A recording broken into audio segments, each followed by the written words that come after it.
Steve Zrike, Superintendent of Schools in Salem. Happy to be here for my regular program here. We're happy to be here to share some information about the Salem Public Schools. And I wanted to take a moment recently the school year has started, and one of the new additions to our team is our new Director of Communications, Mr. Chris O'Donnell. And wanted to welcome Chris to the Salem Public Schools. He is stepping in for Liz Pulley-Wettengale's role. And while we're sad to see Liz go, we're very happy to have Chris join us in the Salem Public Schools. And so wanted to start by just asking you a little bit about why you were interested in Salem. What prompted you to want to take this opportunity in the Salem Public Schools and work in this community? A number of things. First, I love the city. It's even this morning I was driving to the Bentley Academy Innovation School to meet with a teacher, and I'm driving by the Pirate Museum, and I'm driving by the tall ship, Friendship, and I'm thinking, I can't believe I get to work here. So I love the city.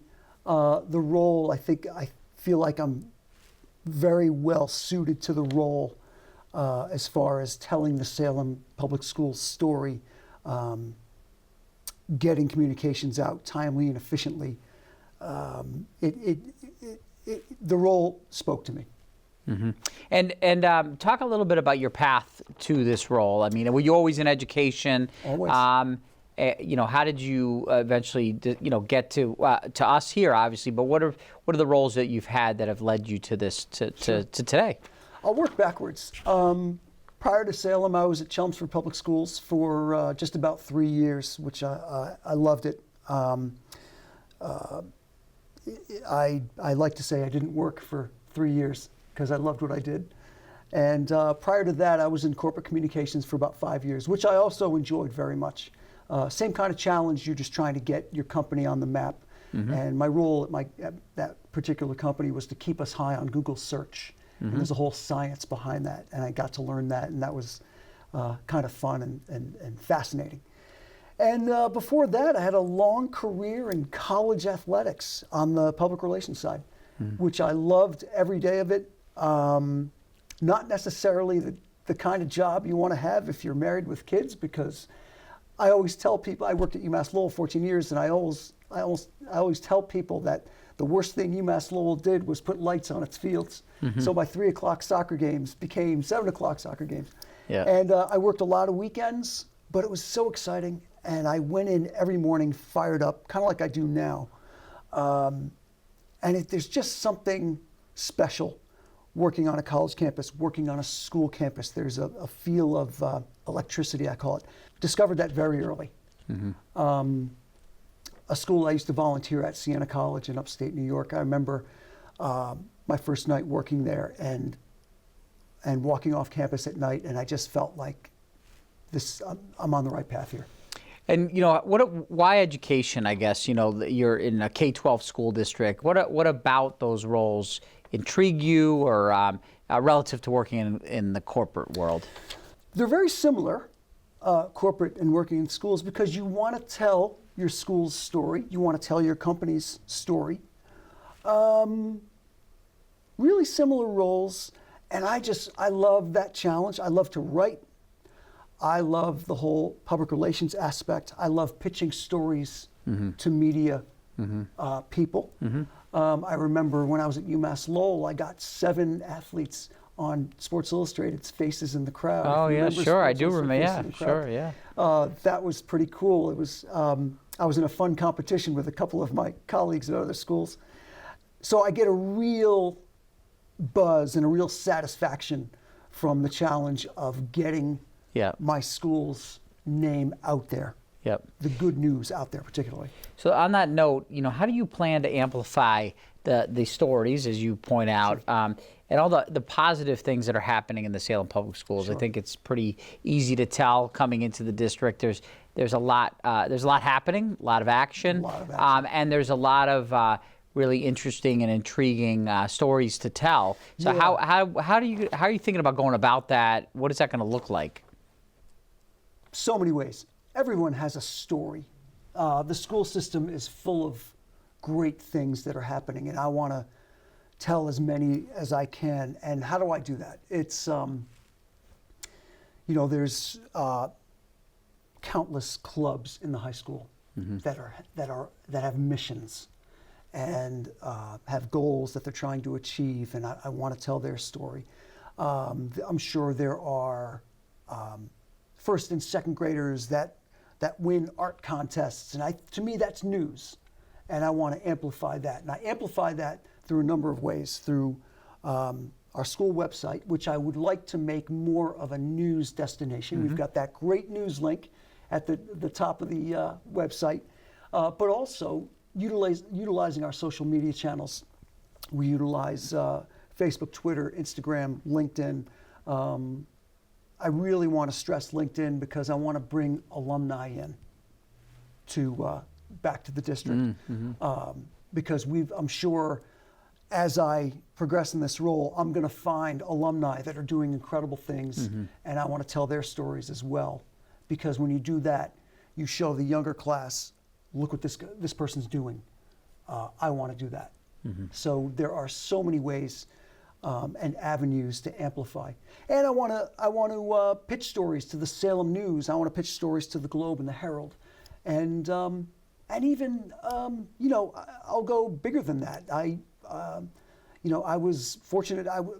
My staff at UMass Lowell, we placed a story in the New York Times about our hockey coach back in 2011, I think it was, who survived this devastating car accident.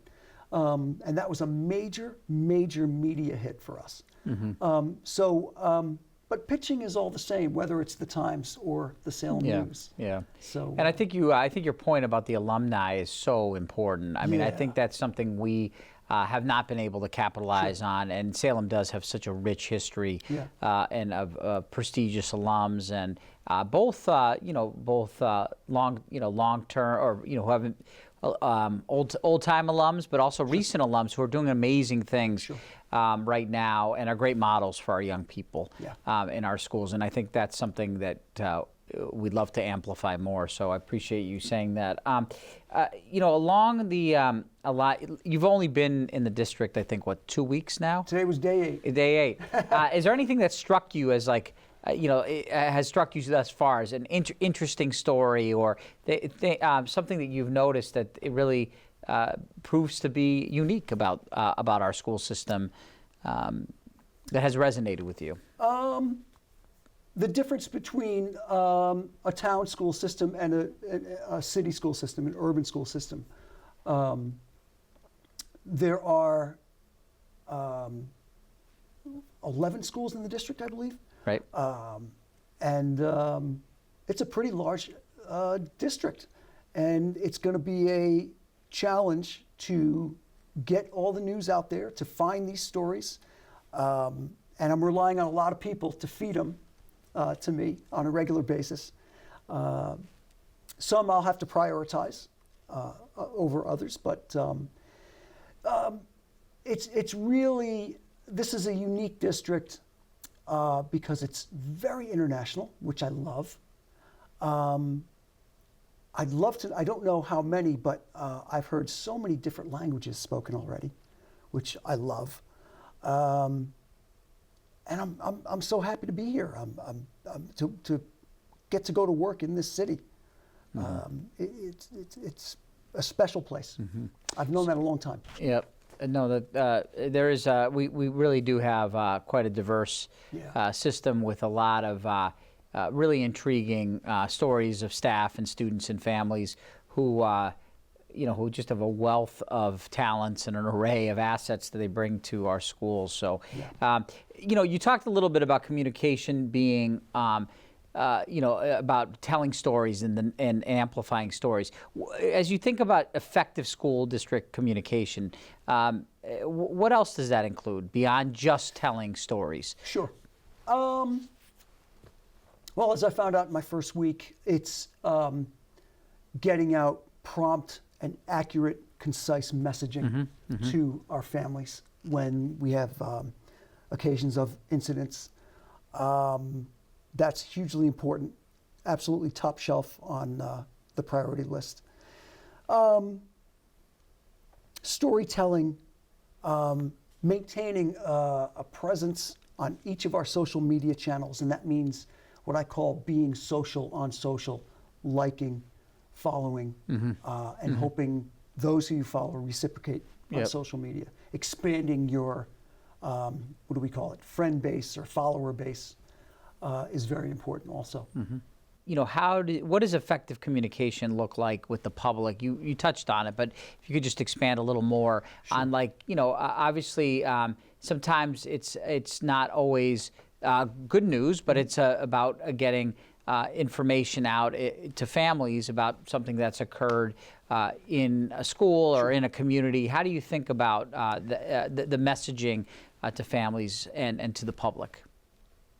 I like to think I have another gear, so to speak. So when the incidents occurred last week, I stopped what I was doing and I went into that gear and opened up a document and started typing out messaging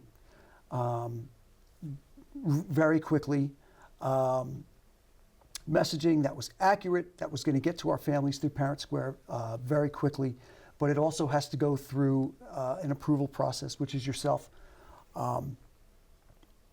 It's a very kind of a pressurized situation because you can't get the messaging out there quick enough for folks, and it has to be accurate. And you have to provide follow-up messaging. So you really have to put aside whatever you were working on and prioritize and focus on this particular message. So I think we put out a number of messages last week, and I think we did very well getting out the initial message, keeping our families informed, and finally a final message to tell them the impact and where things stand. Yeah, and Chris is referring to some of the hoaxes that we had recently in schools. And, you know, I think you do make a really good point. I mean, it's important for the public to know that we try to communicate as quickly as possible, but we also want the information to be accurate. And we live in a world where information is instantaneous, and people want their information instantaneously. And we really want to prioritize the safety and of our students and staff. And then the focus is, how do we communicate with people, and how do we do that in a way that's as timely as possible, is accurate, doesn't send misleading information to people. And so balancing all of that can be a challenge. Sure. And we're trying to get better at that. We're trying to be able to get our messaging out, because we know people want information when something does happen, whether it's real or not. It's important that families get as quick, as timely information as possible that really reflects the facts. Yes. And we also work with police. We work with other emergency personnel. We work with the city, and so balancing all of that can be a challenge. And that's something that we'll continue to work on as we communicate with our families. I also should mention that we're going to continue to communicate with families using the same channels that we have over the last few years, that include a weekly newsletter that has a whole host of information that we provide on a weekly basis for families. Generally has a letter from me and then a lot of information about upcoming events and programs and services that are happening in the schools. We'll also be communicating via Facebook Live every 2 weeks, where I take questions and share information in English and Spanish. We use Parent Square regularly to post information and send pertinent information about events and activities across the schools. Social media pages will be shared. Information will be shared regularly, and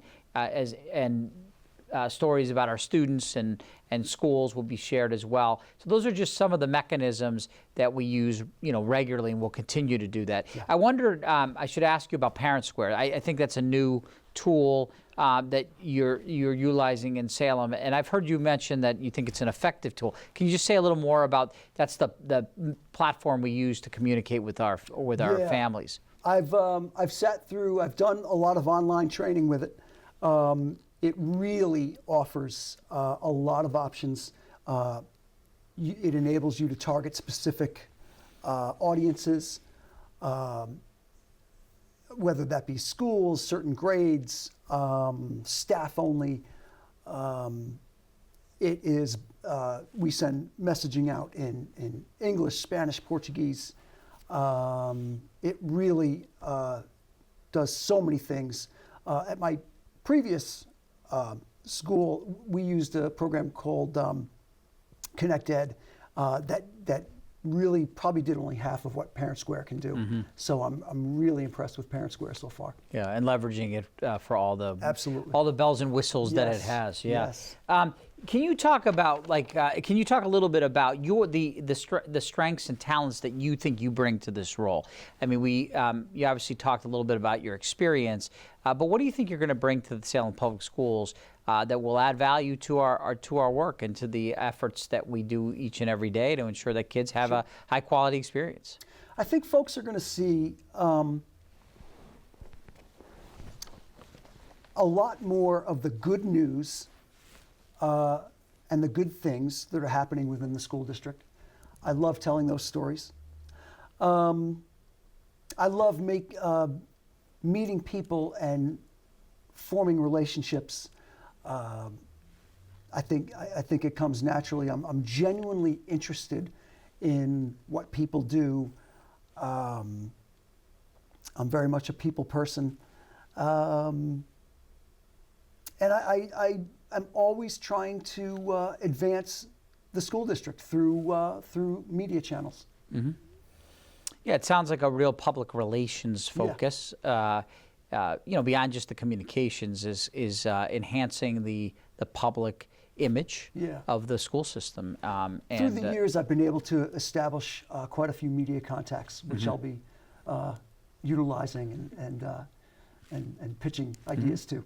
And in the brief time I've gotten to know you, I mean, and sort of on a lighter note as well, you also have a lot of personal interests and hobbies, and there's some things about your in your personal life that are intriguing, and the public may want to know a little bit about. So what makes you unique, and and what kind of things you do outside of your professional life?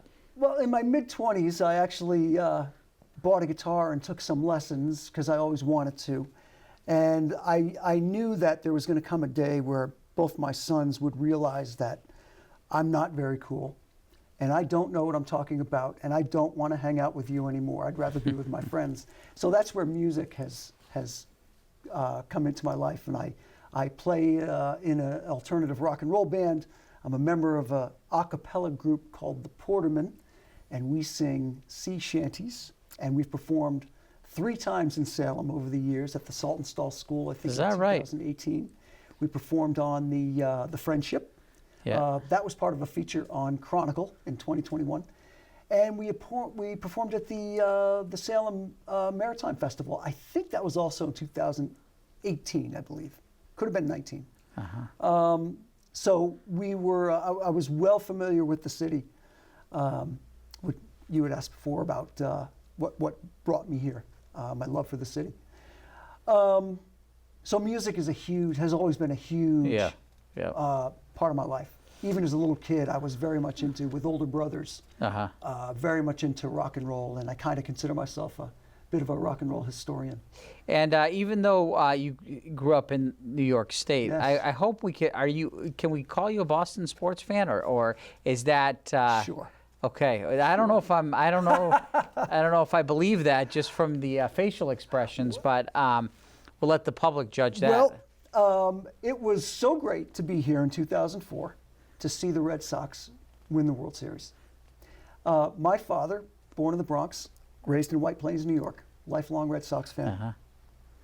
Well, at least you were raised by the right kind of parent there, a Red Sox fan. Me and my brothers, I have 5 brothers, were partial to the Yankees. But having lived out here as long as I have, moved out here in '99, and when you see your sons pull for the Red Sox, for the Bruins, Celtics, Patriots, all bets are off. Yep. Yeah. Yeah.